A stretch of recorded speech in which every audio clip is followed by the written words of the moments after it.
Again, I'm going to reiterate my point that we are reliant on China, but we are by no means over-reliant, especially by the two things that they use of product liability, product faults, apologize, and the environment. So let's again look at product faults. Again, I just don't think that this is a significant problem. If it really was, then do you believe that the U.S. consumers would buy faulty products that cause true harm?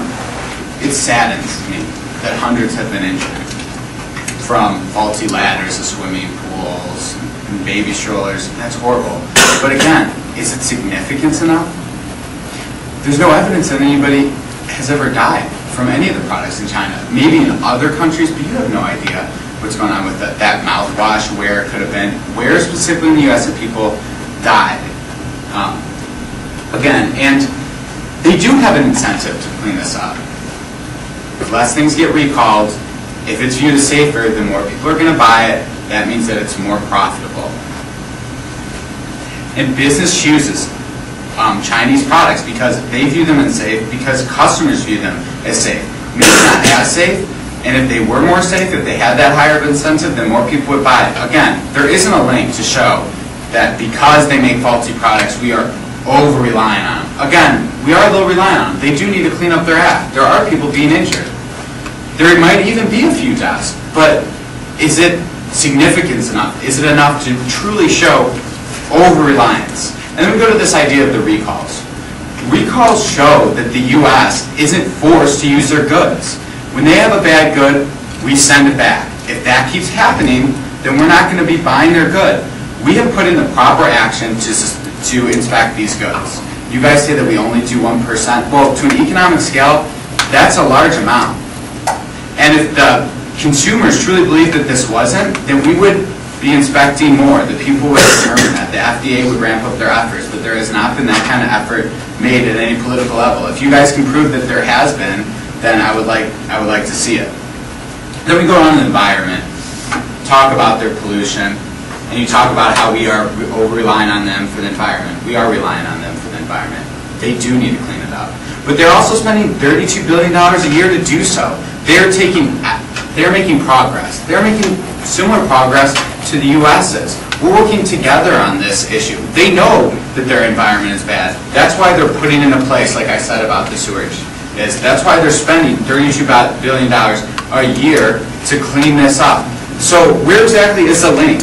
How does the environment show that we are over-relying on them? I want a link for both the ecosystem and the products.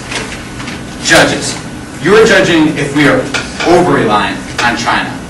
I don't believe that. I believe that we have gave evidence of why their environment is increasing. Why are they getting better? And they haven't produced a link. I think that we showed with their products how their products aren't significant enough, and that shows over-reliance, and they haven't properly linked it to over-reliance. And you guys wanted an incentive, and we gave you an incentive. If they cleaned up their act, they would make more money and have more profit. Thank you.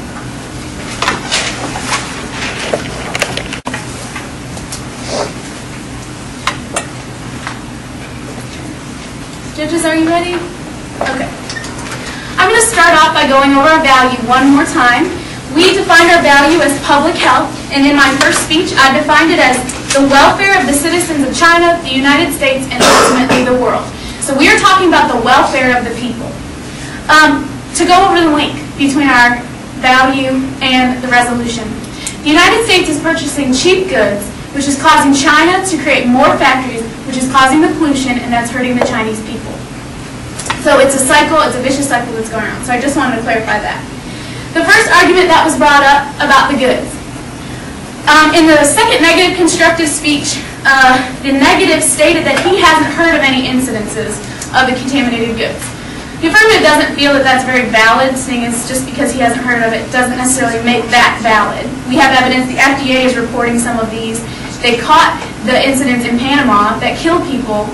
So, I mean, I would consider the FDA to be pretty credible when it comes to whether or not there are contaminated goods or not. Also, in the second speech, the negative claim that there are other places America can buy goods from. Absolutely. But we choose to buy it from China because it's cheap. And because we choose to buy the cheap products, that's where we're getting all the pollution. We have the choice, yes, and we are sacrificing our public health for cheap goods. Also, they mentioned that they didn't hear any deaths.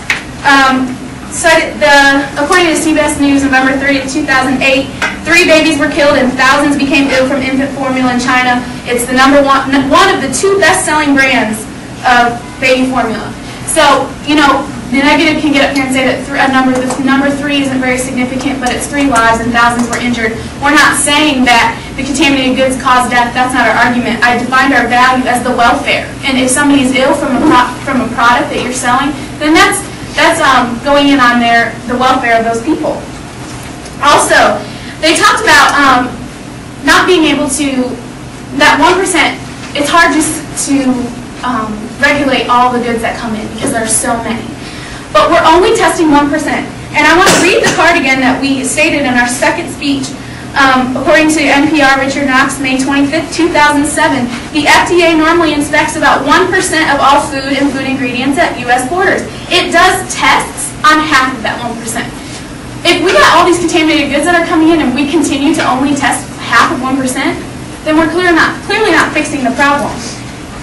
Moving on to the argument about pollution, I heard a lot about how much money we're spending, or how much money China is spending. But I only heard one example of improvement, and that was when they were discussing the Han River. You know what? You can spend as much money as you want, but until they give evidence that there is actual improvement on the pollution, I feel that the affirmative argument stands because of all the pollution. Evan Radcliffe reported in Discover magazine, January 2008, that China is building coal-fired power plants, one of the dirtiest forms of energy production, at a clip of 2 to 3 a week. Doesn't seem like we're improving or building energy-efficient factories. We're building the dirtiest. China's building the dirtiest. Also, according to U.S. Department of the State, January 2009, respiratory and heart diseases related to air pollution are the leading cause of death in China. If we have all this improvement, then why is respiratory problems related to air pollution the #1 cause of death? Clearly, the negative has not supported any evidence that shows us that it is improving. They said they spent money, but where are the results? I only saw one example of one area of any results. I need more in order to base the argument on that. It really all comes down, like I said, to our value. We value the public health of the citizens of the United States, China, and ultimately the world. And that public health is being violated because we are sacrificing public health for cheap goods. We are not giving China incentive to change. We are encouraging. We're increasing our imports. As my partner read, China has increased overall food imports to the United States by 20% alone in the last year. And that was according to Sean Kennedy of the National Center for Food Protection and Defense. America is not giving China an incentive to change. So that is why we feel that you should vote affirmative.